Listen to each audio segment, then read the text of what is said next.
Natukom l-odwa tajba. Jina Francesco Pio Attart mill-studios ta' Radio Katedral TV Online inselmilkom u nilqakom għal din ix-xandira diretta mill-Katedral ta' Għawdex fejn se waslulkom il-quddisa ta' tberik ta' żjud imqazza. Ġbarna flimkien f'dan il-Katedral tal-Assunta għaċ-ċelebrazzjoni pontifikali li matula se jiġu konsagrati żjud imqazza li jimbagħad jitqasmu fil-knejjes tagħna sabiex jintużaw fis-sagramenti matul is-sena. Dak tal-Magħmudija, tal-Griżma tal-Isqof, tal-Griżma tal-Morda u l-ordinazzjonijiet. F'din iċ-ċelebrazzjoni ser isir anke t-tiġdid tal-wediet tal-ordinazzjoni saċerdotali. Illum nitolbu partikolarment għas-saċerdoti kollha li matul din is-sena qed jiċċelebraw l-anniversarju tal-ordinazzjoni tagħhom. Inħaġġukom ukoll biex tul din iċ-ċelebrazzjoni issegwu permezz tal-kotba ipprovduti. Inqumu bil-wieqfa u nkantaw flimkien mal-kor. Smajtu hemmhekk l-introduzzjoni li saret illi fi kliem qasir fisret sewwa is-sinifikat għoli taċ-ċelebrazzjoni ta' dalgħodu. Veru li għal ħafna nies jista' jkun illi llum hija ġurnata oħra tax-xogħol, imma għas-saċerdoti madwar id-dinja kollha dan huwa il-jum speċjali tagħhom. Jew aħjar il-jum speċjali tas-saċerdozju ministerjali Kattoliku. Bħal lejla nhar ħamis ix-xirka fl-aħħar ikla tiegħu mad-dixxipli Ġesu waqqaf dawn iż-żewġ sagramenti kbar illi minnhom tnixxi l-ħajja tal-Knisja. L-Ewkaristija mqazza u l-Ordni Sagri sabiex dejjem il-Knisja jkollha ministri minn fosta, minn ġonofsa, illi jagħtuha l-Ewkaristija, il-ġisem u d-dem tal-mulej.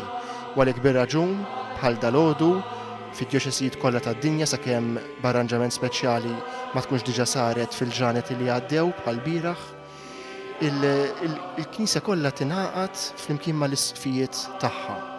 F'kull djoċesi il-kleru kollu sekolari u reliġjuż jinġabar fil-katedral fejn hemm is-siġġu tal-Isqof, il-katedra tal-Isqof sabiex madwar ir-raj spiritwali tiegħu, ir-raj ta' djoċesi, iġeddet il-wedijiet saċerdotali tiegħu waqt illi kif smajna jiġi konsagrat iż-żejt tal-Griżma u jiġu wkoll imbirka iż-żjud l-oħra tal-katekumeni u tad-dilka tal-Morda. Kif qed taraw fuq l-iscreens tagħkom il-Katedral ta' Għawdex huwa mimli mhux biss bil-membri tal-kleru Għawċi ma wkoll bil-poplu ta' Alla illi f'dan il-jum jifraħ flimkien mas-saċerdoti tiegħu u jitlob għalihom b'mod speċjali. Iċ-ċelebrazzjoni ta' dalgħodu, animata wkoll mill-Iskola Kantorum tal-Knisja Katedrali, qiegħda tiġi mmexxija mill-raj tad-djoċesi tagħna l-Isqof Anton Tewma, miegħu qed jikkonċelebra wkoll l-Eċċellenza tiegħu Monsinjur George Buġejja, Franġiskan, illi kif nafu fl-aħħar snin kien responsabbli mill-Knisja fil-Libja, partikolarment il-Vigarjat Apostoliku ta' Tripli.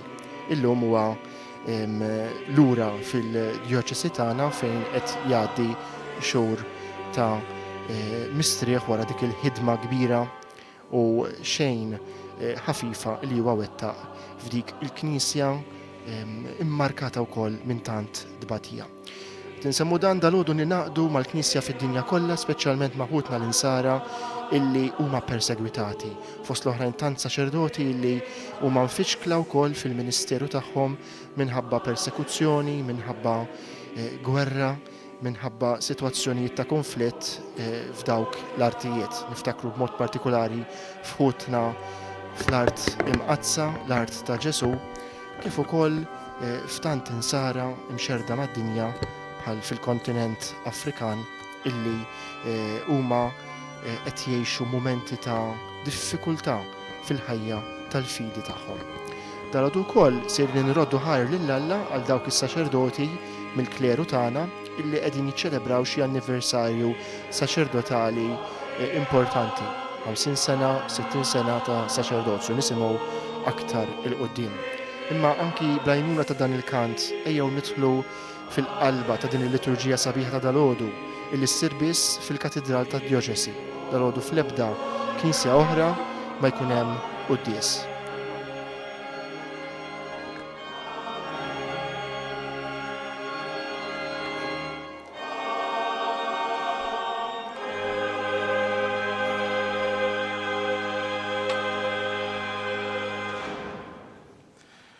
Fl-isem tal-Missier u tal-Iben u tal-Ispirtu Santu. Amen. Il-grazzja ta' Sidna Ġesu Kristu, l-imħabba ta' Alla u l-għaqda fl-Ispirtu Santu tkun magħkom il-koll. Ħuti Jeżjes inġbarna darodu fl-imkien biex inroddu ħajr lil Alla d-don kbir tas-saċerdozju. Għal dan Kristu li kompli fl-istorja fil-persuna tas-saċerdot, fil-persuna fraġli, fil-persuna umana ta' kull wieħed minna.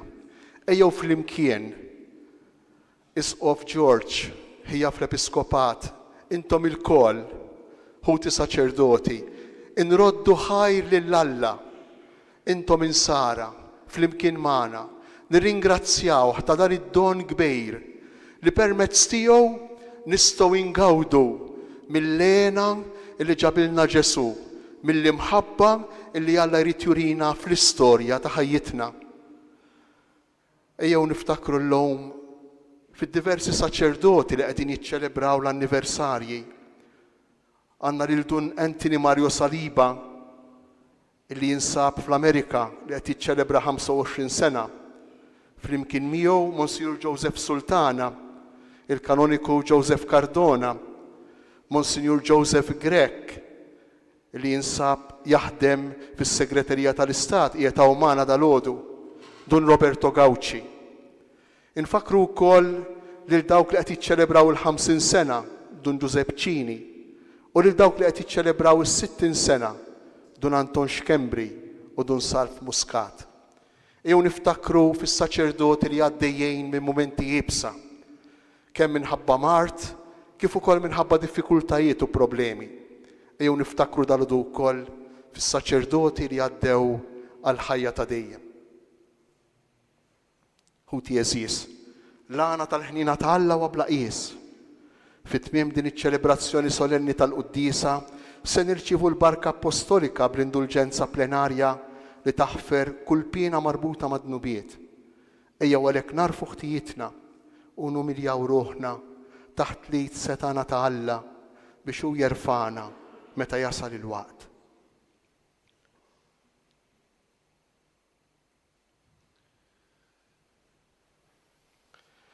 Nistqar l-Alla li jista' kollox u lilkom ħuti li jiena dnibt ħafna bil-ħsieb, bil-kliem, bil-emil, billi ħallejt mirijieti, ħtija tiegħi, bl-ikbar ħtija tiegħi. Għalhekk nitlob lill-Imqadsa Marija dejjem Verġni, lill-anġli l-qaddisin kollha u lilkom ħuti biex titolbu għalija lill-mulej Alla tagħna. Iħenna lina Alla li jista' kollox jaħfrilna dnubitna u jwassalna għal ħajja ta' dejjem.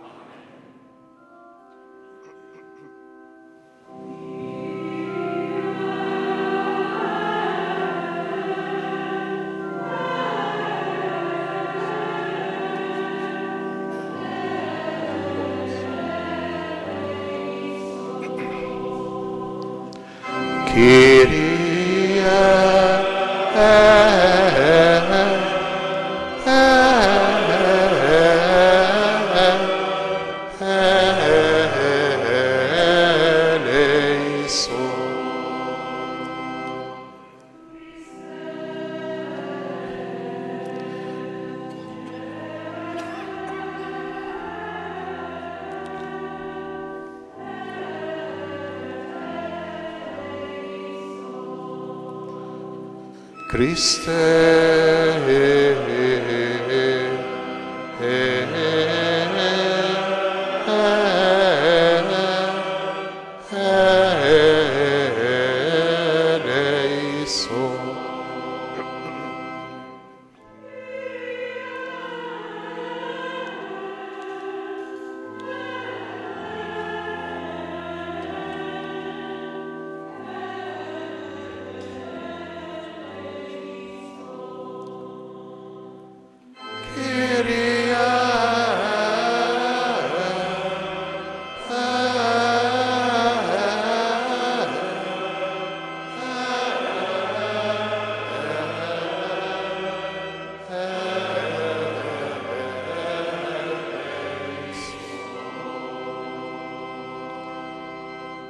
Gloria in excelsis Deo.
nitolbu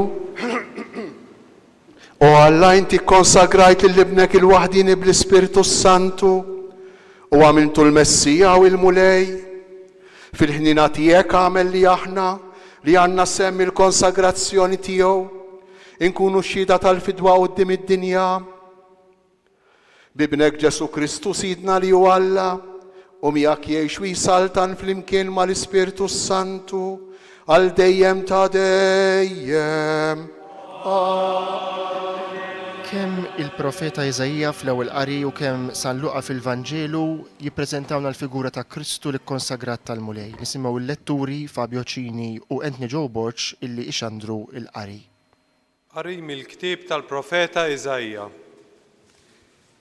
L-Ispirtu ta' Sidi l-mulej fuqi għax il-mulej konsagrani biex inwassal il-bxara tajba lil-fqajrin, bat nindewwi l-qalb miksura biex inħabbar il-ħelsien lill-imjasrin u lil-ħabsin il-ftuħ tal-ħabs, biex inniedi is-sena tal-grazzja tal-mulej u jum il-vendetta ta' Alla tagħna, biex infarraġ lill-imniktin, biex inferraħ lil dawk li jibku f'Sion, nagħtihom kuruna flok irmiet, żejt tal-ferħ flok l-ilbies tal-vistu, lana tal-froħrija flok ruħ mitluqa.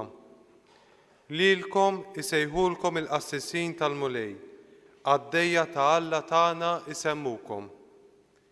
Jien bis-sewwa nħallasom u nagħmel magħhom patt tal-dejjem. Nisilhom ikun magħruf fost il-ġnus u wliedhom qalb il-popli. Kull min jarahom jarafhom li huma nisel imbirek mill-mulej. Il-kelma tal-mulej. Anki l-istess salm responsorjali ifakkarna f'David, is-sultan ikkonsagrat mill-mulej illi huwa midluk biż-żejt bħala sultan u rappreżentant tal-mulej fost il-poplu.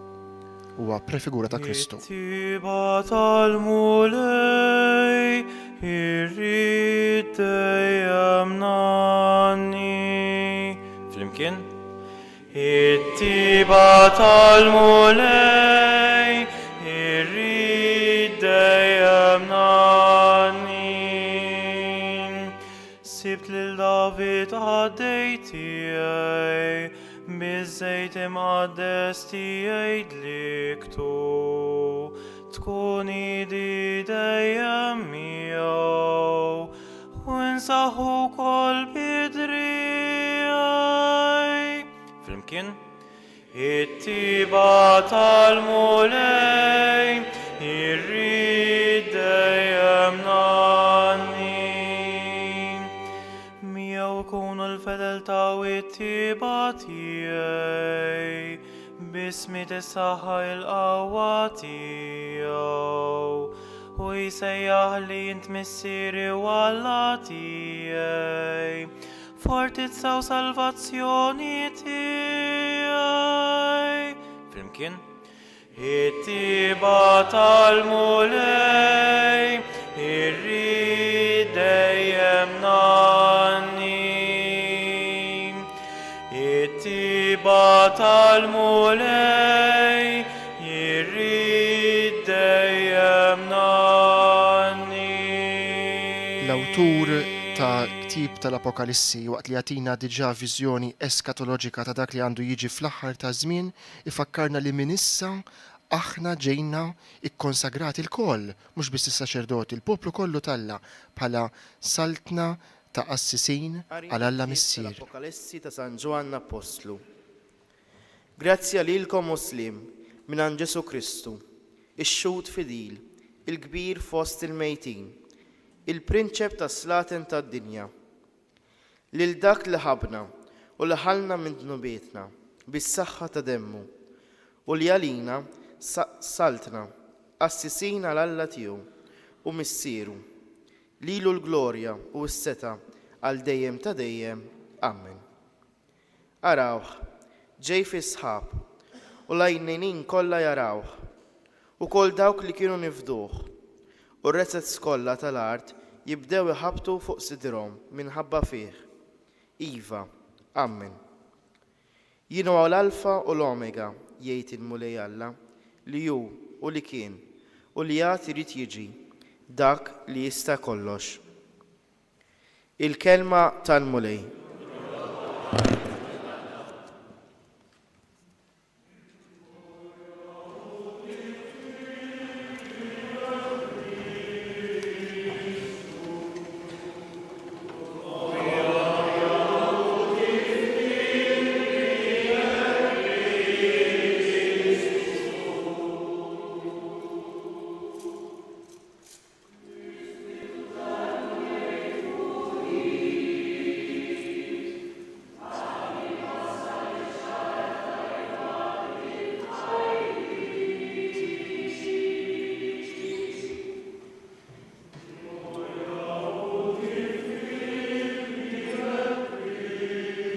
Nisimgħu issa x-xandir tal-Evanġelju mqaddes fejn Kristu jidher bħala dak li jipperfezzjona fih il-konsagrazzjoni vera, l-Ispirtu ta' Alla li jinżel fuq kif hu ixandar fis-sinagoga ta' Nażaret.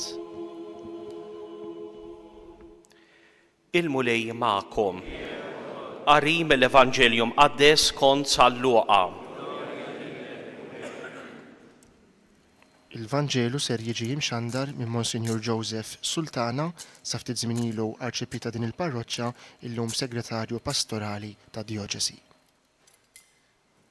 F'dak iż-żmien Ġesu ġie f'Nażaret fejn kien trabba. Daħal fis-sinagoga tagħhom kif kien imdorri jagħmel nhar ta' Sebt u qam biex jaqra. Taw f'idejh il-ktieb ta' Iżajja l-profeta. Fetħu u sab fejn kien hemm miktub dan li ġej. L-Ispirtu tal-mulej fuqi, għax hu ikkonsagrani. Bagħatni nħabbar il-ħelsien lill-imjasrin, inwassal il-bxara tajba lill-fqajrin, u d-dawl mill-ġdid lill-lomja. Inrott il-ħelsien lill-maħqurin, u nxandar is-sena tal-grazzja tal-mulej. Imbagħad raġa' qala l-ktieb taħlura lil qaddej u qgħad bil-qiegħda. Għajnejn kulħadd fis-sinagoga kienu msamra fuqu.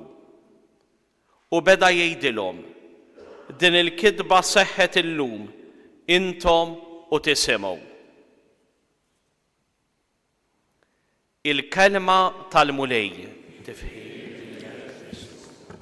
Għajnejn kulħadd fis-sinagoga kienu imsamra fuq Ġesu ta' Nazzaret. Hekk għadna kemm smajna f'dan it-test sabiħ li jagħtina l-Evanġelista Luqa fejn toħroġ aktar iċ-ċentralità tal-figura ta' Kristu bħala il-midluk u l-mażul tal-mulej. Kif l-aħħar mill-aħħar tfisser ukoll il-kelma Kristu bil-Grek, Kristos, il-midluk, il-mażul. Għalhekk ejjew nħallu din il-kidba tkompli sseħħ illum fina, anki permezz tal-kelma li sejrin nisimgħu issa. Nisimgħu l-omelija tal-Isqof ta' Għawdex Anton Tewma f'okkażjoni ta' dalgħodu dan it-tiġdid tal-wedijiet saċerdotali. Qabel ma nibda r-riflessjoni tiegħi fuq il-qari tal-lum, nixtieq inrod ħajr minn qalbi lilkom il-koll eżis saċerdoti. Aħna qegħdin hawn biex nirringrazzjaw lil Alla veru, però naħseb li jixraq illum li nirringrazzjaw ħafna lil xulxejn. Nirringrazzjakom jien l-ewwel qabel kollox. Għax kieku mintom xintom, kieku l-ħidma tagħna kollha kemmej ma tistax issejr.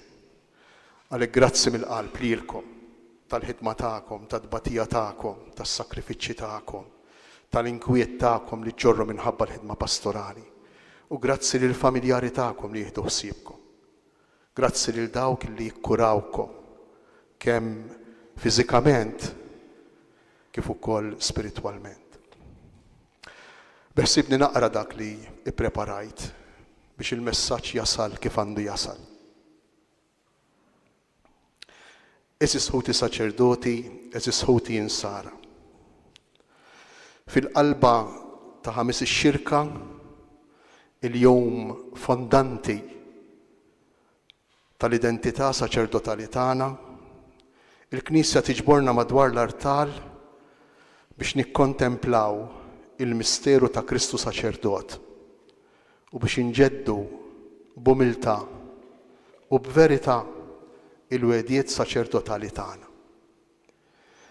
Il-bewsa lill-artal li jien flimkien ma' xi saċerdoti oħra għamilna fil-bidu tal-Qudiesa. Il-bewsa li l-koll nagħmlu qabel ma niċċelebraw is-sakrifiċċju. U li intom għamiltu spiritwalment dalgħodu. Mejxajr it-qejt tar-ras tagħna f'ħoġor Ġesu. Bħad-dixxieplu li Ġesu kien iħobb fl-aħħar ikla. Il-ġewf li minnu tnissilna u li minnu għadna nieħdu l-ħajja.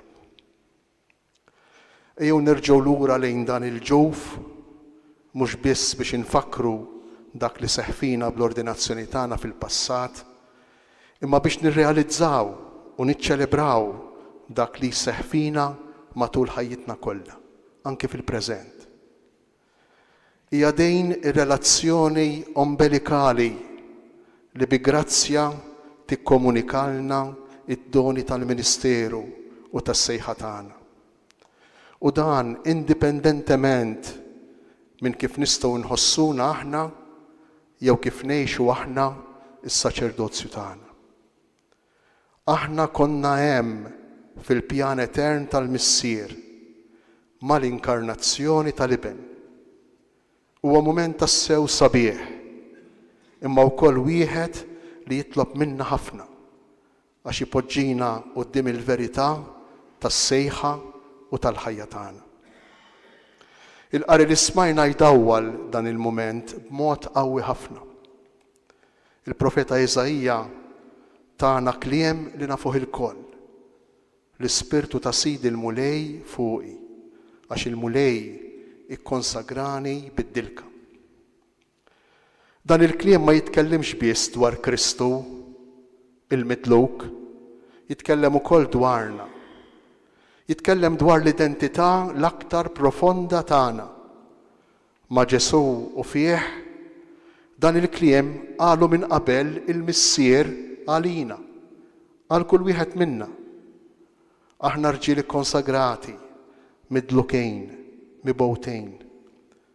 Aħna mibgħutin biex inwasslu l-bxara tajba lil fqajrejn, biex indewwu l-qalb miksura, biex inħabbru l-ħelsien lill-imjasrejn, biex nħabbru il-ftuħ tal-ħabs lil dawk li jinsabu fih, biex inniedu s-sena tal-grazzja tal-mulej, biex infarġu lill-imniktejn, biex inferħu lil dawk li jibku.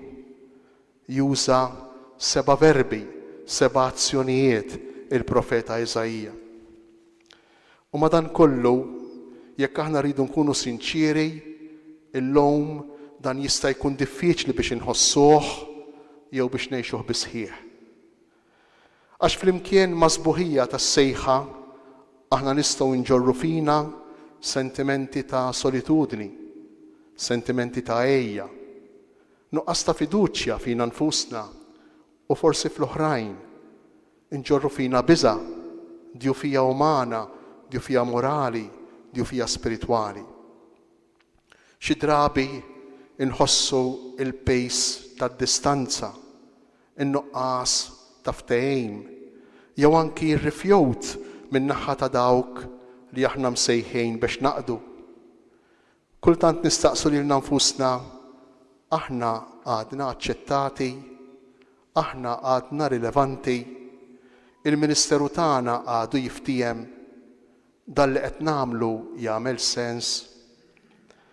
Il-kelma talla ma tinjorax dawn is-sentimenti tagħna, anzi tagħti każ tagħhom il-koll. U wara li naċċettaw l-uġieħ illi ħafna drabi nħossu fina u r-rabja li forsi dan l-uġieħ jista' joħloq fina, ejjew noqogħdu verament fi skiet biex nisimgħu lil Ġesu ikellimna u jkellimna permezz ta' dak li aħna ngħaddu minnu. Fl-Evanġelju Ġesu jidħol fis-sinagoga ta' Nażaret. Jaqra propju din is-silta ta' Eżajija u jgħid din il-kitba seħħet illum. Imma minnu fih jiġi rrifjutat. Dawk li kienu jafuh, dawk li fosthom trabba, dawk li kien mibgħuta lihom ma jilqgħux, anzi jaslu sal-punt li jridu jeqirduh. Hija xena tassew b'saħħitha. Ġesu il-midluk, il-mibgħuta Alla, dak li jġib l-aħbar it-tajba lil foqra ma jiġix aċċettat. U minn hawn ħuti joħroġ dawl kbejr għalina. Ir-rifjut, it-taħbit, in-nuqqas ta' ftehim, il-ġudizzi, l-akkużi, il-kritika huma mument ta' grazzja għalina. U dan minħabba żewġ raġunijiet. Meta l-kritika tirrifletti l-verità, b'umiltà u b'sinċerità, irridu nħalluha tgħinna nagħmlu eżami awtentiku tal-kuxjenza. Tgħinna nieħdu b'aktar serjetà il-missjoni tagħna ta' qadi lin-nies, speċjalment lill-foqra, lill-batuti, lill-imjasra ta' żmienna. Tgħinna nipperfezzjonaw, inwettqu aħjar il-missjoni tagħna. Meta mhix vera il-kritika bħal fil-każ ta' Ġesu, irridu noqogħdu attenti biex ma nħalluwix twaqqafna, ma nħalluwix tiblokkana. Il-kritika mhix dejjem sinjal li żbaljajna f'xi ħaġa jew li żbaljajna kollox. Ġesu ma jaqafx ikun saċerdot għax jiġi kritikat jew għax jiġi rrifjutat. Ma jaqafx iħobb għax ma jiġix milquh, ma jirtirax id-doni tiegħu nnifsu meta ma jiġix aċċettat. F'dan is-sens, kull tip ta' diżapprovazzjoni li tiġi mingħand l-oħrajn lejn il-Ministeru tagħna hija grazzja u din hemm bżonn li nifhmuha. Hija don. Il-ġudizzju tal-oħrajn isejħilna biex narfu li l-oħrajn jimportaw minn Ġesu u mill-Vanġelu tiegħu, anki meta jgħidu li ma jemnux, anki meta jgħidu li huma kontra l-Knisja. Il-ġudizzi tal-oħrajn juruna li fil-qalb ta' min jagħmilhom hemm xewqa għat-tajjeb, hemm xewqa s-sabiħ, hemm xewqa l-veru. Fil-bnedmin kollha, imma b'mod speċjali f'dawk li jikkritikaw bl-aktar mod aħrax. Jekk hemmx nirranġaw u x'namlu aħjar, il-kummenti tal-oħrajn jenuna nikkonvertu biex insiru dejjem aktar nixbħu lil Ġesu il-midluk waħdieni u biex ngħixu skont il-ħsieb li Alla kellu għalina sa mill-bidu. Jekk il-ġudizzi tal-oħrajn huma mingħajr bażi, għandhom iservuna biex nikbru fl-imħabba b'xejn, fl-imħabba gratuita. Imħabba lejn dawk li jippersegwitawna, jew lejn dawk li jgħidu kull deni fuqna minħabba fih. Inkunu boloħ jekk il-grazzja tal-kritika tal-oħrajn narmuha billi sempliċement ma nagħtux kasa, nirribellaw jew war nirrispondu brabja jew mibeda. Il-kritika, il-ġudizzi tal-oħrajn b'mod misterjuż huma il-post privileġjat tar-rabta tagħna ma' Kristu.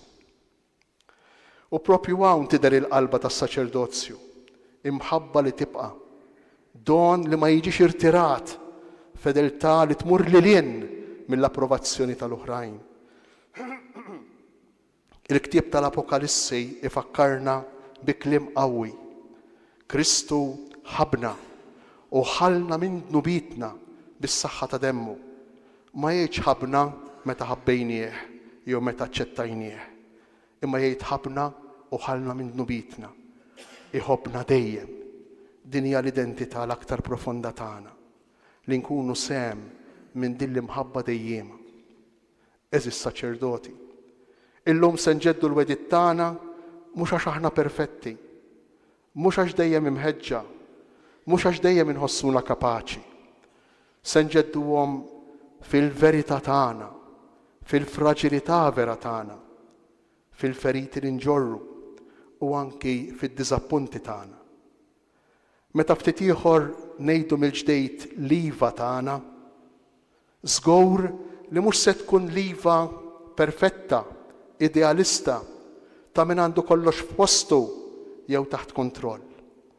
Se tkun iva illi hija sempliċement l-eku ta' iva oħra, aktar kbira, l-iva ta' Alla, l-iva tal-Missier, iva li ntqalet fuqna u għalina, iva li ntqalet qabilna, iva li għadha tissemma u li tibqa' tissemma warajna, l-iva tal-fedeltà u tal-imħabba tiegħu lejna, l-iva tagħna ir-risposta għal din l-iva, iva li ta' min jafda.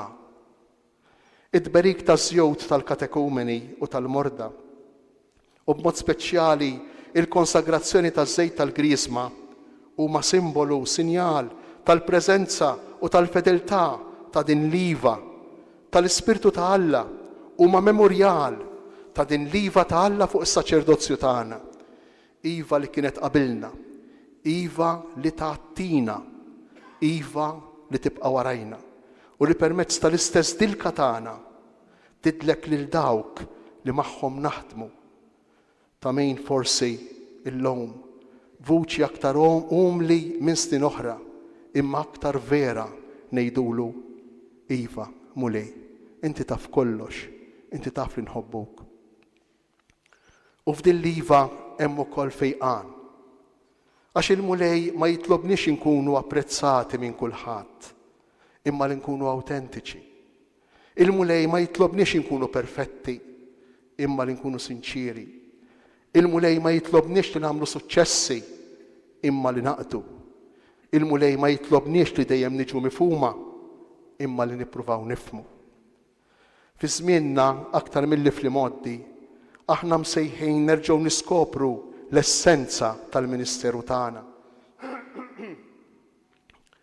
Mhux mibni fuq il-pożizzjoni soċjali, mhux mibni fuq ir-rikonoxximent, mhux fuq l-approvazzjoni, fuq is-suċċessi tal-inizjattivi soċjali, kulturali jew reliġjużi li nagħmlu fil-parroċċi tagħna, imma mibni fuq ir-relazzjoni tagħna ma' Ġesu. Mibni fuq l-imħabba li nirċivu minn għandu u li jimbagħad ngħaddu lill-oħrajn. Aħna mibgħutejn biex inwasslu l-bxara tajba lil fqajrejn, biex indewwu l-qalb miksura, biex inħabbru l-ħelsien lill-imjasrejn, inħabbru l-ħelsien lill-ħabsejn, biex inniedu s-sena tal-grazzja tal-mulej, biex infarġu lill-imniktejn u biex inferħu lil dawk li jibku. Ħuti, nerġgħu lura hemm, nerġgħu lura l-bidu, nerġgħu lura l dak il-mument fondanti meta ħassejna li l-mulej ridna miegħu. Quddiem il-poplu ta' Alla, ejjew inġeddu l-wedit tagħna bħala rġiel li nafu li aħna maħbubejn anki meta nħossuna fraġli, bħala rġiel li nażlu li nħobbu anki meta ma nħossunix mill-quwa. Jalla din l-Ewkaristija iġġeddet fina l-ferħ tas-saċerdozzju tagħna, ta' din ir-rabta speċjali ma' Kristu saċerdot, mhux ferħ artifiċjali, imma dak profond li jiġi mill-arfien li minkejja kollox Kristu mwaħħad magħna u aħna mwaħdin miegħu. U Marija, Omm is-saċerdoti, takkumpanjana f'din liva fraġli tagħna. Amen. L-omelija ta' Lis of Għawdex Anton Tewma f'din l-odwa tant għażiża għas-saċerdoti kollha madwar id-dinja, anki fil-Knisja li tagħha u missier, kliem ta' inkoraġġiment imma kliem ukoll illi ifisser fil-qalba tiegħu dak is-saċerdozju li huwa iva bitweġiba għal iva akbar tal-missier kif qalilna u. Issa inkomplu din iċ-ċelebrazzjoni bil-tiġdid tal-wedit saċerdotali li l-Isqof semma kemm il-darba fl-omilja tiegħu, tiġdid tal-impenn tagħhom ta' din liva li huwa semma. Sena bħall-lum issir it-tifkira ta' dak il-jum meta l-Mulej Ġesu tasem is-saċerdozzju tiegħu lill-Apostli u lilna. Aħna niċċelebraw din it-tifkira. Tridu intom iġġeddu quddiem l-Isqof tagħkom u quddiem il-poplu qaddis ta' Alla il-wedijiet li darba għamiltu. Tridu intom tintrabtu aktar mal-Mulej Ġesu u ssiru tixbħu iżjed billi tiġħdu lilkom infuskom u twettqu dawk il-wedijiet li intom imqanqlejn mill-imħabba ta' Kristu għamiltu b'ferħ kbir meta aċċettajtu l-uffiċċja qaddisa tagħkom fil-Knisja tiegħu dakinhar tal-ordinazzjoni saċerdotali tagħkom. Tridu intom tkunu amministraturi fidili tal-misteri ta' Alla fl-Ewkaristija mqazza u fl-azzjonijiet liturġiċi l-oħra u li bil-fedeltà kollha fid-dawl ta' Kristu ir-ras u r-raj taqdu id-dmejr qaddejs li talmu imqanqlejn mhux mir-reba tal-ġejt iżda biss mill-ħeġġa għall-irwieħ. U intom u li diezis itolbu għall-presbiteri tagħkom biex il-mulej ixerret fuqhom bil-kotra l-ġid tiegħu ħalli huma bħala ministri fidili ta' Kristu il-qassis il-kbir tagħna iwasslukom għandu li hu l-għajn tas-salvazzjoni.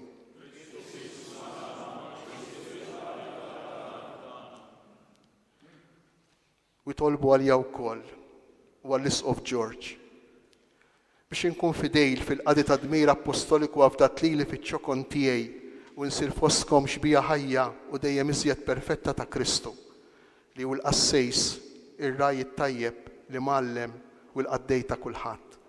Kristu isma'na, Kristu il-qadd tal-btal. Il-mulej ħarisna l-koll fl-imħabba tiegħu u jalla jwassalna l-koll kemm aħna rajja u merħla fil-ħajja ta' dejjem. Amen. Nibqgħu bil-wieqfa. F'dan il-mument se jiġu offruti 3 urni. L-ewwel u t-tieni mimlijin biż-żejt tal-katekumeni u tal-morda li jiġu mbirka u t-tielet li fiha hemm iż-żejt li jitħallat mal-balsmu u li jiġi konsagrat bħala żejt tal-griżma. Inkantaw flimkien. Waqt il-kant sejrin nassistu għal dawn it-tliet purċissjonijiet osra biex ngħidulhom hekk illi fihom jittellew iż-żjud illi dalgħodu se jiġu imbirka jew ikkonsagrati. L-ewwel illi jittella huwa iż-żejt għas-sagrament tal-morda, iż-żejt għas-sagrament tad-dilka tal-morda. Dan qiegħed jittella minn żewġ saċerdoti li huma kappillani fl-Isptar Ġenerali ta' Għawdex u allura jwettqu ħidma imprezzabbli ma' dawk illi jkunu waslu fl-aħħar tal-ħajja tagħhom jew inkella għandhom mart u anke mal-familji tagħhom. Il-Kanonku Joseph Cardona u il-Kanonku Joe Side itellew dan iż-żejt qaddis tad-dilka tal-morda biex minn hawn ftit tal-ħin ieħor bit-talba illi ser jgħid fuqu l-isqof jiġi imbierek ħalli jkun jista' jintuża matul din is-sena.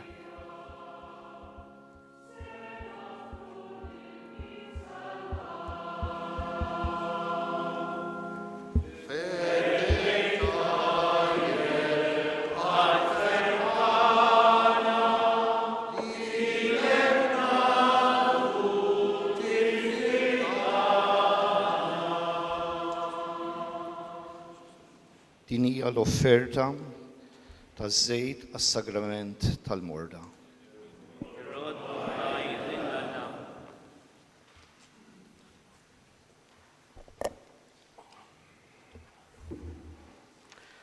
U Alla missier ta' kull faraġ, intrid li permezz ta' ibnek il-morda jitfejqu mill-mart tagħhom fit-tiba tiegħek għatu widen għat-talba tal-fidi.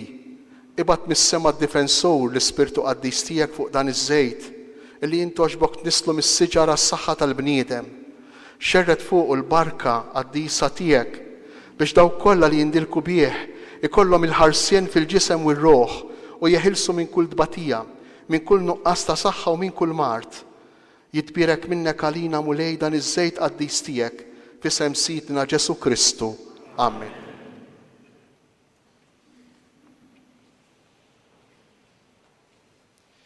Sejjer issa isir it-berik ta' żejt għal konsagrazzjoni tal-katekumeni. Dan huwa żejt li jintuża fil-sagrament tal-Magħmudija. Għalkemm aħna forsi fil-Magħmudija l-aktar li naraw għall-ilma, però f'dan is-sagrament hemm ukoll id-dilka biż-żejt. Dan qiegħed jittella minn Monsignor Joseph Sultana u Dun Roberto Gauci li din is-sena wkoll għandhom anniversarju saċerdotali dak tal-25 sena bħala saċerdoti, bħala presbiteri. U allura qed jittella wkoll f'isem sħabhom l-oħra li din is-sena qed jiċċelebraw dan l-anniversarju.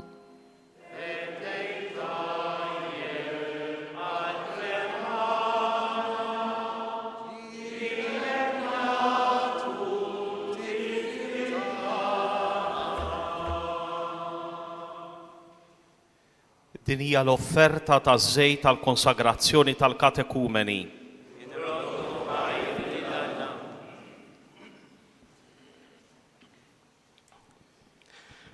U Alla qawwa u ħarsien tal-poplu tiegħek, birek dan iż-żejt li inti ħlaqt bħala sinjal ta' qawwa u saħħaħ il-katekumeni li jindilku bih.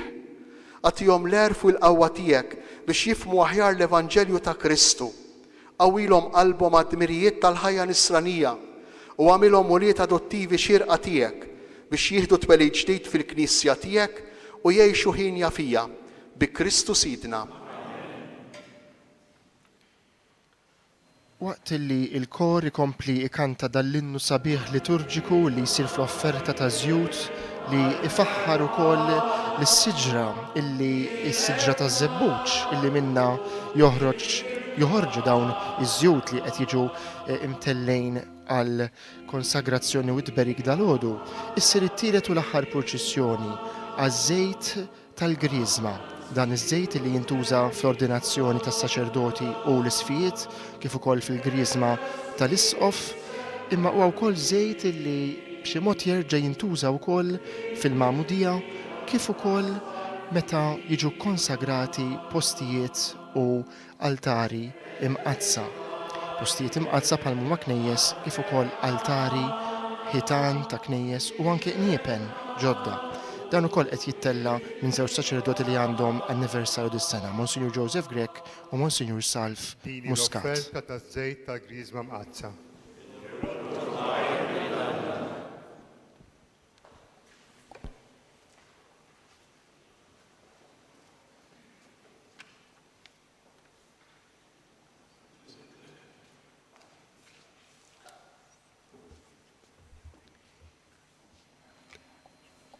F'din il-parti għandna wkoll ġest importanti ħafna. L-isqof ma' dan iż-żejt li se jiġi ikkonsagrat, mhux imbierek, ikkonsagrat f'dan il-każ. Iħallat il-balzmu, il-fwieħa tal-Ispiritu Santu. Għalhekk nifhmu mill-ewwel li f'din il-parti tar-rit, f'din iċ-ċelebrazzjoni rikka ta' dalgħodu, għandna aktar importanza, enfasi fuq dan iż-żejt. Waqt li issa se tingħat talba importanti ħafna fuq dan iż-żejt, imma qabel nisimgħu l-introduzzjoni tal-isqof.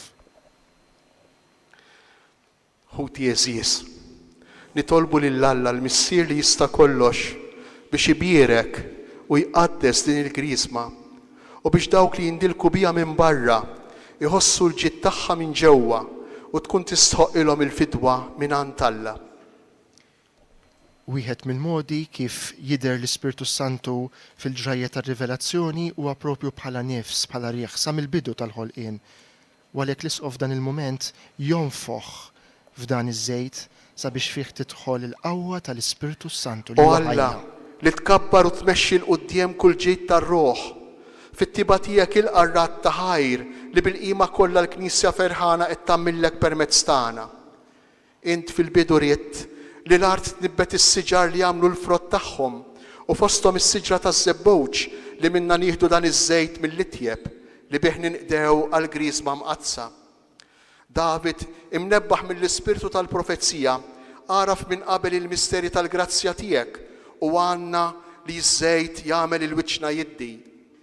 Meta l-ilma tad-dilluvju niżel fuq l-art u ħasel id-dinja minn ħżunitha, il-ħamiema bil-fera taż-żebbowġ f'munqara xandret li jislim reġa' ntrat lill-art u b'hekk intajtna xebħ tad-don li wara żmien battilna. Imbagħad fil-milja ta' żminijiet għarraftna sewwa t-tifsira ta' dan ix-xebħ. Għax wara li bl-ilma tal-magħmudija nitnatfu minn ħtijietna kollha, dan iż-żejt imqaddes li jindilek fuq ġbienna jimla l-wiċċna bilena u f'qalbna iroddilna sliem. Intort ngħid lil qaddej tiegħek Mosè biex lil ħu Aaron wara li jnatfu bl-ilma jidilku wkoll b'dan iż-żejt u hekk jikkonsagrah għas-sejs. Ġie ieħor wisq akbar u rejtna meta ibnek Ġesu Kristu sidna rid lil Ġwanni jagħmdu fl-ilma tal-Ġordan għax jien dak il-ħin mis-sema bad fuqu l-Ispirtu Santu f'sura ta' ħamiema u bil-leħen li nstama tajtna xhieda tal-għaxqa li sibt fibnek il-waħdini hekk ta' bilħaq rid turi fis-sewwa dak li fuqu kien ħabbar il-profeta David meta qal dilkek Alla Alla tiegħek b'żejt ta' għena aktar minn sħabek.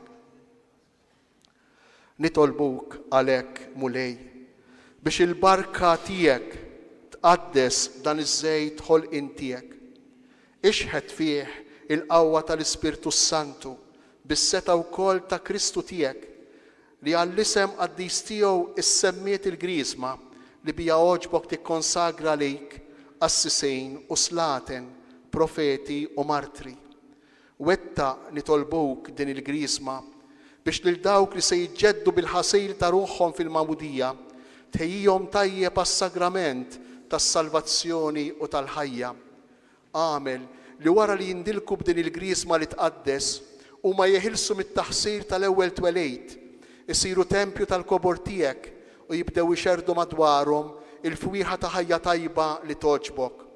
Għatihom din id-dilka mqazza biex kont il-ħsieb moħbi tiegħek jiksbu l-ġieħ ta' slaten, assisejn u profeti u jxiddu fuqhom il-libsa tal-uffiċċju li qatt ma jittiefes.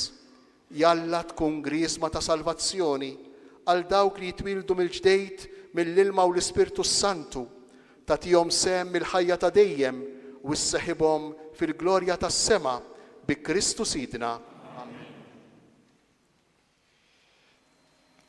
Smajna dik it-talba, skużawni, talba tista' sejħilha anki esplikattiva barra li hija it-talba konsagratorja fuq dan iż-żejt tal-griżma illi għal min segwija tajjeb tfisser fiha it-tifsira ta' dan iż-żejt, għalfejn ġie konsagrat dan iż-żejt u fejn sejjer jintuża u fuq kollox is-sinifikat bibliku u teoloġiku illi għandu fih dan iż-żejt, żejt illi kif smajna ifakkar li l-poplu kollu ta' Alla fi Kristu huwa poplu profetiku, regali u saċerdotali.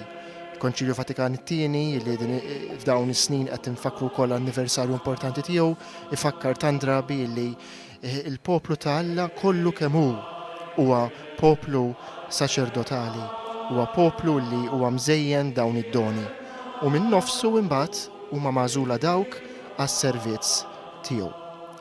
Diversi membri ta' kongregazzjonijiet reliġjużi femminili fil-gżira preżenti fil-gżira Awċija bħalissa qegħdin joffru l-offerti tal-ħobs u l-inbit għas-sagrifiċċju Ewkaristiku waqt il-proċessjoni tal-offerti li issa tiftaħ it-tieni parti ta' din iċ-ċelebrazzjoni ta' dalgħodu, il-liturġija ta' l-Ewkaristija.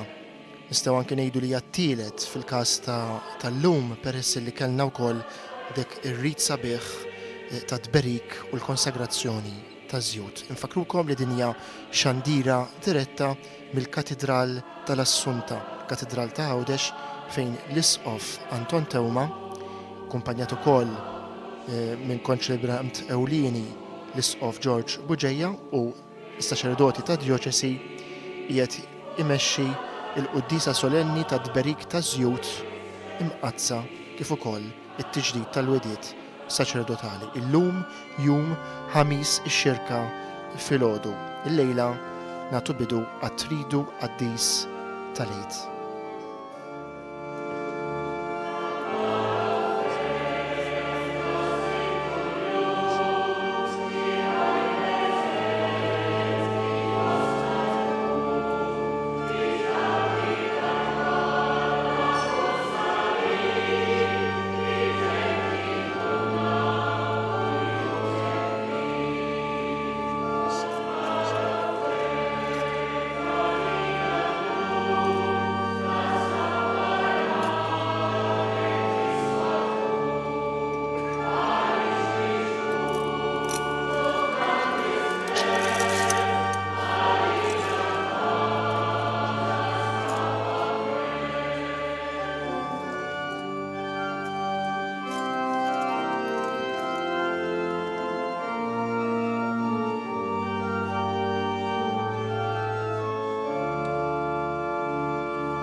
Itolbu ħuti biex is-sakrifiċċju tiegħi u tagħkom ikun joġob l-Alla l-Missier li jista' kollox.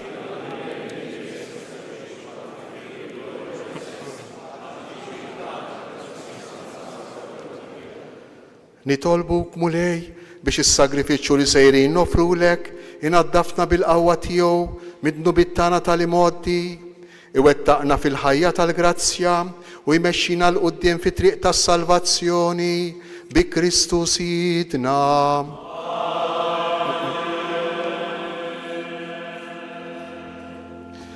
Il-mulej magħkom. Nerfgħu qlubna l-fuq.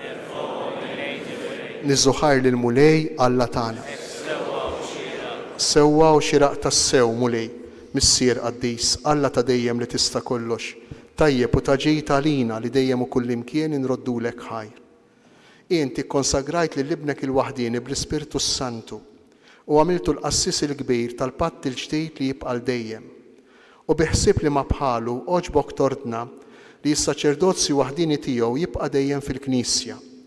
Għax hu mhux biss iżejjen b'saċerdozzju legali lil poplu miksub minnu, iżda wkoll fl-imħabba tiegħu għalina bħala ħutu jażel lil xi wħud u bit-tqejjid tal-idejn isaħibhom miegħu fil-ministeru qaddis tiegħu. U huma f'ismu iġeddu s-sagrifiċċju tal-fidwa tal-bniedem fl-ikla tal-għid li jħejju għal uliedek.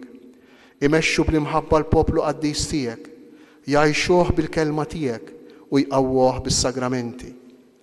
Huma jiddedikaw ħajjithom għalejk u għas-salvazzjoni ta' ħuthom. Iħabirku ħajsiru ġbija ta' Kristu u b'qalb sħiħa jagħtuk dejjem xhieda tal-fidi u tal-imħabba tagħhom. Għalhekk mulej aħna wkoll mal-anġli u l-qaddisin kollha infaħruk u b'ferħ kbir intennulek.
Missier ħanin, miċ-ċokontana nitolbuk bibnek Ġesu Kristu Sidna, ilqa u bierek dawn l-offerti safja u qaddisa li ġibna għas-sakrifiċċju.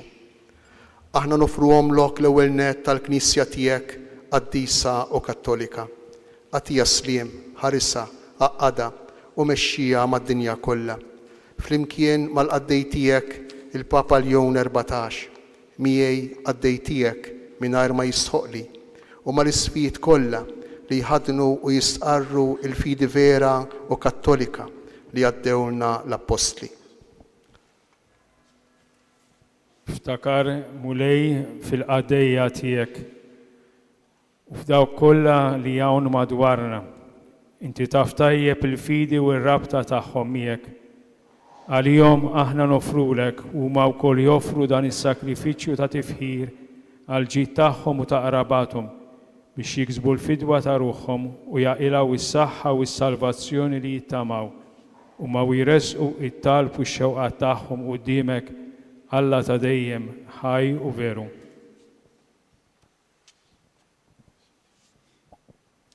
Imseħbin mal-Knisja kollha f'xirka waħda ta' mħabba, inġeddu bil-qima t-tifkira tal-glorjuża dejjem Verġini Marija, Umm Alla u Sidna Ġesu Kristu, tal-Arustaħa San Giuseppe, tal-Apostli u l-Martri tiegħek, Pietru, Pawlu, Andrea, Ġagbu, Ġwanni, Tumas, Ġagbu, Filippu, Bartilmew, Mattew, Xmunu Taddew, Linu, Kletu, Klement, Sistu, Kornelju, Ċiprijan, Lawrenz Grizogonu, Ġwanni u Pawlu, Kosma u Damjan, u tal-qaddisin tiegħek kollha, għal-merti u it-talb tagħhom enna f'kollox u ħarisna bi Kristu Sidna.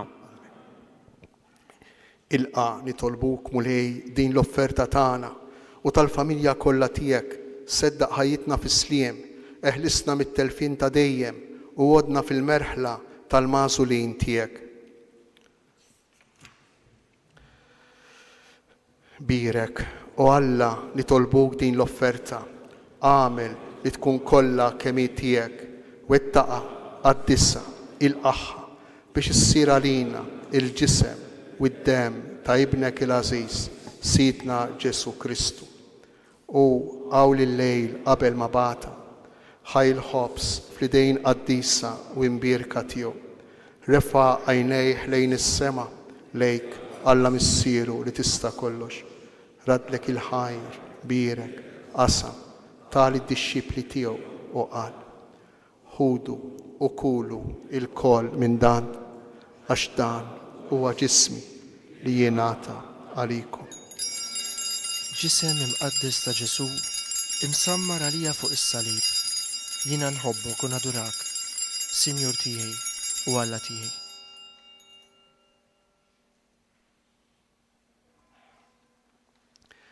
Ekk ukoll wara l-ikla ħadan il-kalċi għażejs fl-idejn qaddisa u imbierka tiegħu. Reġa' ratt il-ħajr birek tali d-disċipli tiegħu u qal: ħudu u ixorbu minnu il-koll, għax dan huwa l-kalċi ta' demmi tal-patt il-ġdejd li jibqa' dejjem, id-demm li jixxerret għalikom u għall-bnedmin kollha għall-maħfra ta' dnubiet. Għamlu dan b'tifkira tiegħi. Demm imqaddes ta' Ġesu imċarċar għalija fuq is-salib. Jiena nħobbok u nadurak, Sinjur tiegħi u Alla tiegħi. Dan hu l-misteru tal-fidi.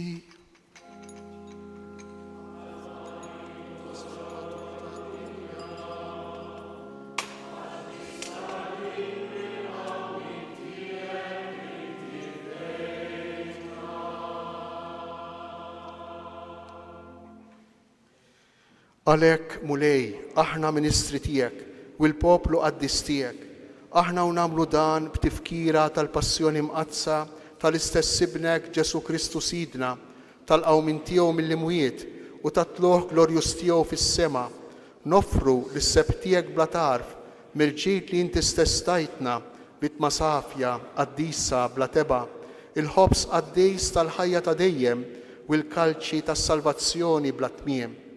Ixħed fuqhom ħarsa ta' tiba u sliem, ilqaħħom bħal moġbok tilqa l-offerti tal-qaddej ġustijek Abel, is-sagrifiċċju ta' missierna Abraham u s-sagrifiċċju li offrilek il-qassis il-kbir tiegħek Melkisedek, sagrifiċċju qaddejs bitma bla teba. Fiċċju kontana nitolbuk, Alla li tista' kollox, għamel li l-anġlu qaddis tiegħek iwassalhom quddiem l-artal tiegħek fis-sema biex aħna l-kol li nieħdu semna mill-artal u nitqarbnu bil-ġisem imqaddes ta' ibnek nimtlew b'kull barka u grazzja tas-sema.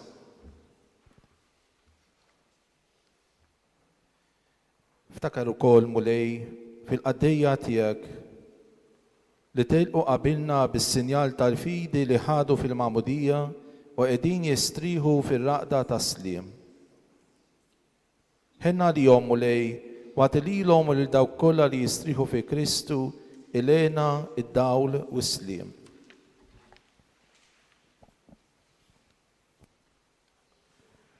Lilna wkoll mitimbin għaddejja tiegħek. Li nittamaw fil-kotra tal-ħnina tiegħek. Għatina sem fix-xirka tal-qaddisin Apostlu Martri tiegħek, Ġwanni, Stifnu, Mattija, Barnaba, Ignazio, Alessandro, Marcellino, Pietro, Felicità Perpetua, Agata Lucia, Agnese, Cecilia u Anastasia. U tal-qaddisin tiegħek kollha. Daħħalhom fil-wirt magħhom, mhux għall-merti tagħna, iżda għall-ħnina u l-maħfra tiegħek bi Kristu Sidna. Li bih indejjem taħlaq u tqaddes dan il-ġid kollu, timlieħ bil-ħajja dbirku u tqasmu lilna.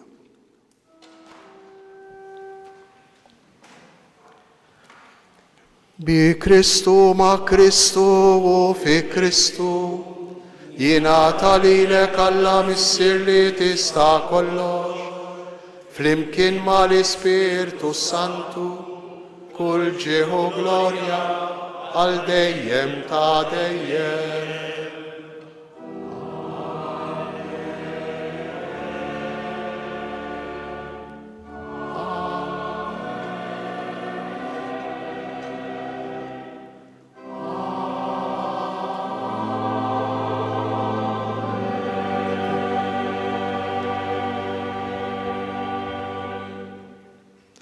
Ejjew nitolbu kif għallimna u ridna nagħmlu li bent Alla għas-salvazzjoni tagħna. Missierna li inti fismewi, jitqaddes ismek, tiġi saltnate, ikun li tritej kif fis-sema hekk fl-ard. Ħobsna ta' kull jum għatina llum, aħfrilna dnubitna, bħalma naħfru lil-minu ħati għalina, iddaħħalniex fit-tiġrid, isteħlisna mid-deni. Eħlisna nitolbuk mulej minn kull deni, għatina fit-tieba u l-ħnina tiegħek il-paċi fi żmienna, biex inkunu ħielsa dejjem midnub u mħarsa minn kull inkwiet, aħna u nistennew u nittamaw lejna u l-miċja tas-Salvatur tagħna Ġesu Kristu. Mulej Ġesu Kristu, li qed lill-apostli tiegħek inħallilkom isliem natikom isliem tiegħi, tħarix lejn dnubietna, iżda ħares lejn il-fidi tal-Knisja tiegħek, għatija sliem u laqda li jien trid fija, inti tgħix fis-saltan għal dejjem ta' dejjem. Il-paċi tal-mulej tkun dejjem magħkom. Għatu l-paċi lil xulxejn.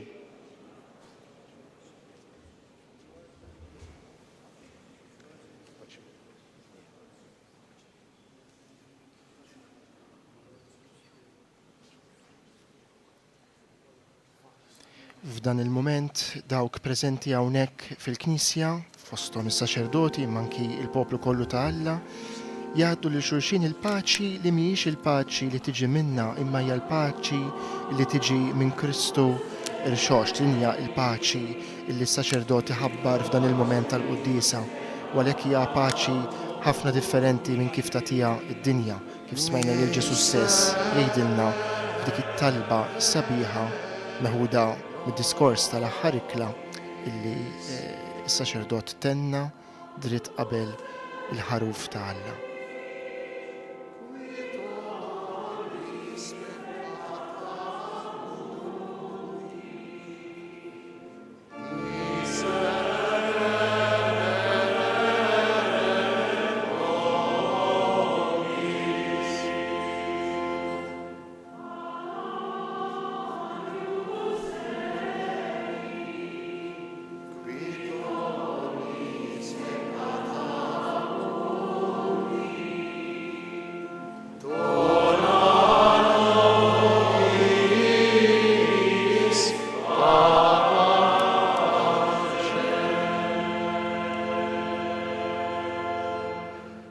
Danu il-ħaruf talla, danu Ġesu, is-saċerdot il-kbir, danu dak li jerfa' fuq l-ħtija tagħna, ħenjin aħna li aħna mistiedna għal din l-ikla tal-ħaruf. Mulej, ma jistħoqlejx li tidħol taħt is-saqaf tiegħi, issa ngħid kelma waħda u ruħi tkun infejn.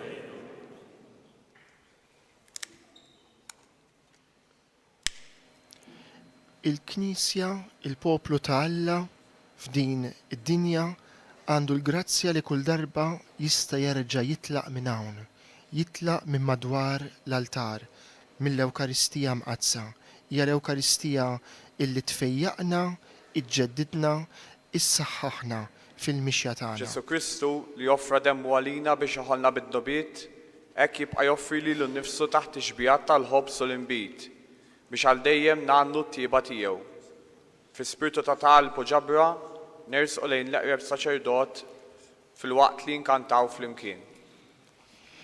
Il-Papa Franġisku propju 4 snin ilu bħallum quddiem is-Santwarju ta' Pinu għalilna illi il-mument tad-disfatta, il-mument fejn il-Knisja deret illi qiegħda titfarrak taħt is-salib kien il-mument tal-bidu ġdid. L-Ispirtu ta' Alla jonfoħ b'mod li aħna ma nifhmux, imma jagħti dejjem il-ħajja lill-Knisja li hija tiegħu mhux tagħna. Aħna sempliċement għaddejja, saċerdoti, poplu kollu ta' Alla. Allura anki jimnebħa mill-kliem qawwi, konvint, beruqu fil-kelma ta' Alla illi għallina l-isqof fl-omelija, jew anki fil-kuntest ta' żminijiet li fihom qed ngħixu, żminijiet meta il-Knisja mhux dejjem ġustament, il-ministri tagħha mhux dejjem b'mod sinċir u ġenwin jiġu ikkritikati, majra, forsi anki ikkundannati, sempliċement għaliex huma għaddejja tal-verità, ejjew inġeddu l-impenn tagħna li nħallu lil Mulej jaħdem fina u permezz tagħna. Nistqarru wkoll b'umiltà id-djufijiet tagħna. Kull bniedem għandu djufijiet tiegħu u kull bniedem irid ukoll jagħti kont tal-iżbalji tiegħu. Imma il-Mulej ikompli jsejjaħ anki lil bniedem qalb id-djufijiet tiegħu sabiex jaqdi missjoni li hija il fuq minnu, hija akbar minnu. Dan jgħod għal kull wieħed u waħda minna li m'għamdin kif jgħod ukoll għal dawk fostna li huma magħżulin bi grazzja speċjali biex bħal Kristu ikunu midluka bl-Ispirtu Santu. F'dan il-mument ta' qabel it-qarbin imqaddes waqt li dawk preżenti hawnhekk fil-Katedral ta' Għawdex qegħdin jirċievu il-ġisem tal-Mulej, ejjew nagħmlu tqarbina tax-xewqa għal benefiċċju tagħkom, it-telespettaturi u s-semmija illi minħabba mart jew impedimenti oħra ma stajtux tkunu preżenti fil-Knisja. Ġesu, jiena nemmen li tinsab ta' bilħaq fis-sagrament tal-Ewkaristija. Irrid inħobbok fuq kollox u fuq kulħadd. Int taf li nixtieq nirċevik ġewwa fija, imma la darba bħalissa ma nistax nilqek fija sagramentalment, nitolbok li tiġi fija spiritwalment. Ejja għandi, Ġesu tiegħi, biex jien niġi għandek. Ħeġġiġni bl-imħabba lik, biex f'ħajti u f'mewti jiena nemmen dejjem fik, nittama fik u nibqa' nħobbok għal dejjem. Amen.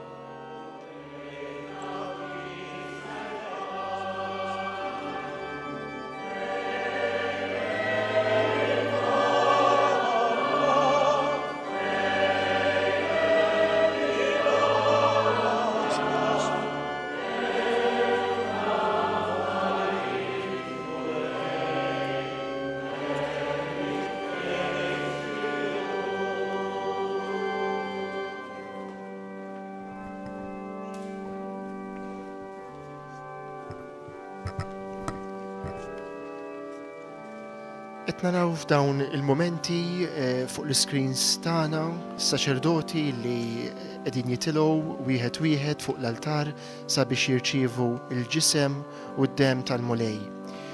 Ejjew nagħmlu talba speċjali kif anki stednitna l-liturġija aktar kmieni għas-saċerdoti tagħna biex ikunu għaddejja fidili tal-Evanġelju. Mhumiex nies perfetti, huma bnedmin bħalna, mażula minn fostna. Il-Papa Franġisku kien iħobb jgħid illi qabel ma huma saċerdoti huma qabel xejn imamdin.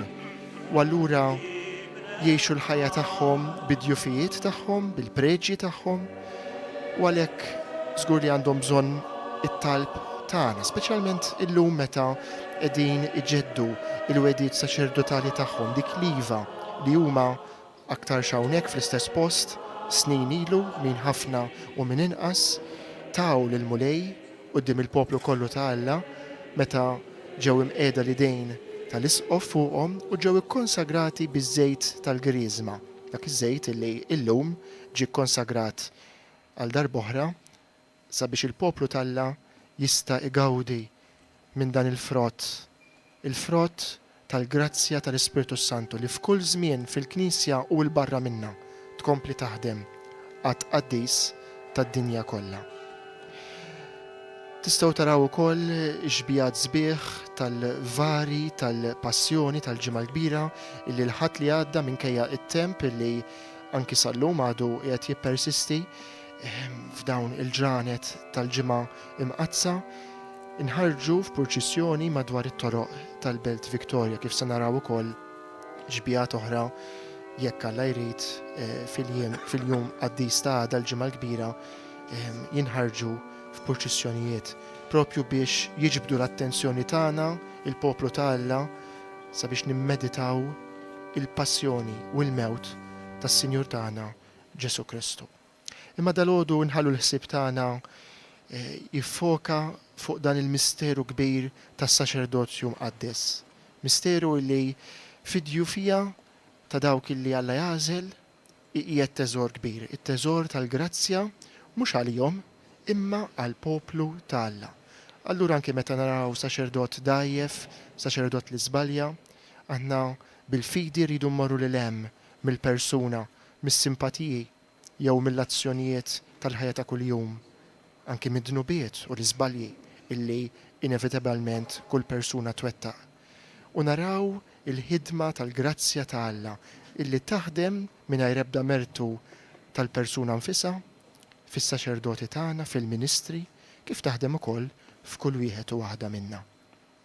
Dawk illi sa mill-bidu ġew magħżula għal din is-sejħa għandhom bżonn żgur tat-talb umli tagħna. L-aħħar parti ta' din iċ-ċelebrazzjoni tikkonsisti fi tqassim lill-kappillani hawnhekk preżenti u arċiprieti r-rajja tal-parroċċi ta' dawn iż-żjud waqt li tingħata wkoll il-barka tal-aħħar.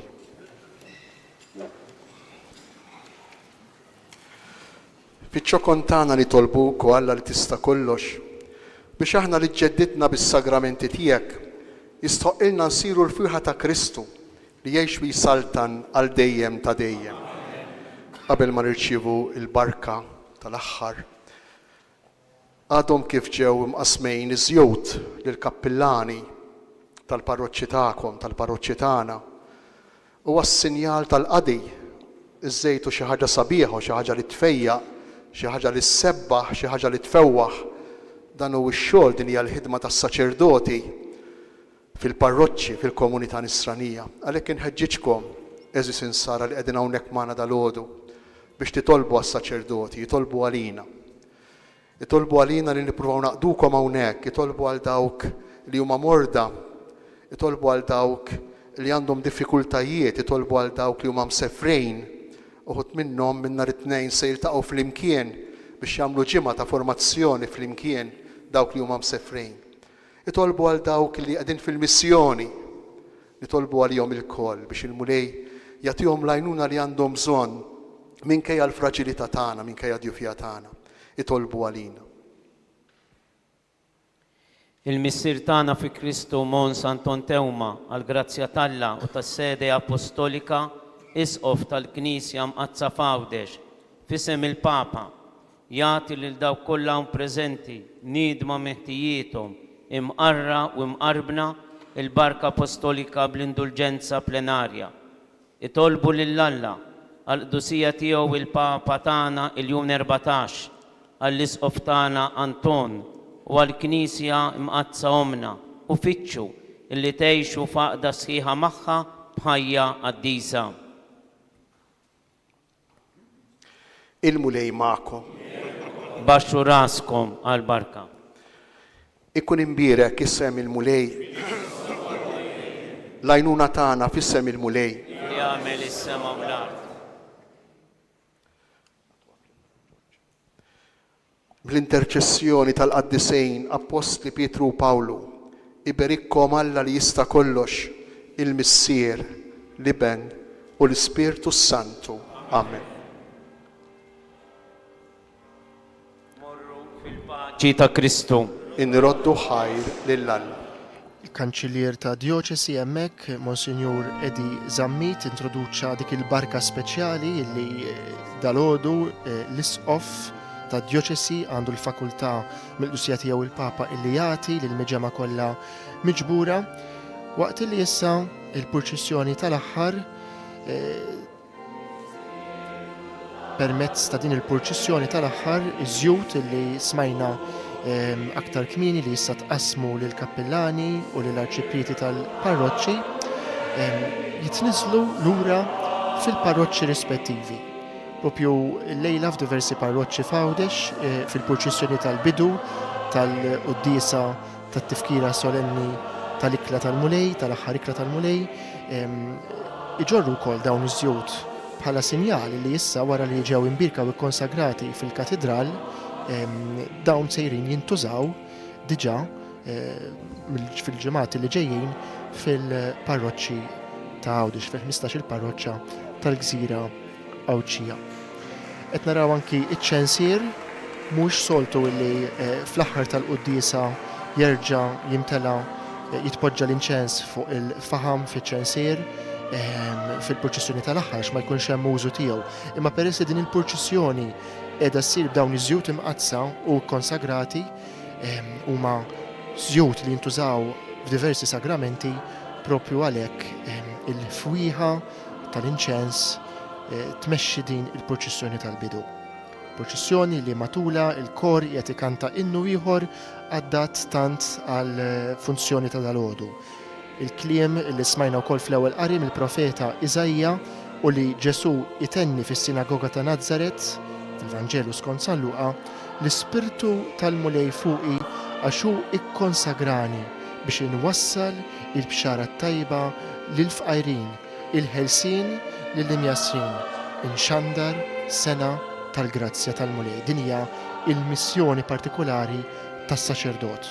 Nitolbu għas-saċerdoti tagħna dawk fil-qrib, dawk fil-bot, dawk morda, dawk anzjani, dawk ippersegwitati, dawk li żbaljaw, dawk li għandhom bżonn partikolari tat-talb tagħna minħabba kriżi fil-vokazzjoni tagħhom bħalissa jew ukoll l-intenzjoni tal-Papa Ljun 14 għax-xahar ta' April sabiex nitolbu għas-saċerdoti li għaddejjin minn kriżi vokazzjonali.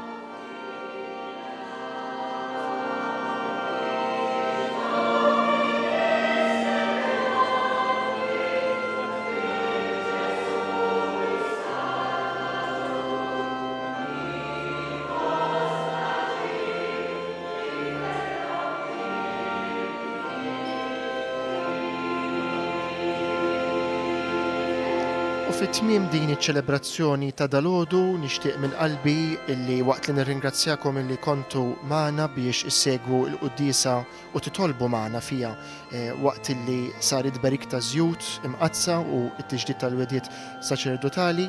Ovvjament nixtieq nistedinkom b'ħerqa kbira sabiex tattendu biħġarkom għal dawn it-tliet tim qazza tal-għid. Mhux biżżejjed li ssegwi il-funzjoni mid-dar, sakemm ovvjament m'għandekx impediment, imma għandek tipparteċipa jekk inti verament tħoss li inti nisrani f'dawn it-tliet tim imqazza li huma ċelebrazzjoni waħda. Tibda il-lejla ħames ix-xirka il-quddiesa solenni tad-berik tal-tifkira tal-ikla tal-mulej, għada il-ġimgħa il-kbira l-azzjoni liturġika tal-passjoni tal-mulej u mbagħad il-velja solenni tal-għid li hija l-quċċata ta' dawn it-tliet ijiem imqazza. Anki fil-katedral l-Isqof ta' Għawdex din is-sena imexxi dawn iċ-ċelebrazzjoni ta' tridu mqaddis tal-għid, inħeġġukom issegwu l-ħinijiet li issibu fuq net tal-paġna ta' Facebook ta' Dioċesi ta' Għawdex. Intant, grazzi ħafna mill-ġdid, grazzi lill-kru ta' Radio Katedral Online TV illi għenna biex inwaslulkom din iċ-ċelebrazzjoni. Minn qalbi nixtieqilkom tridu qaddis tal-għid u li wassalna sabiex nhar il-ħadd nistgħu tassew niċċelebraw bil-ferħ il-qawmien ta' Kristu mill-imwiet. Jiena Francesco Pio Tart mill-Katedral ta' Għawdex nagħtikom il-kumplament tal-għodwa tajba.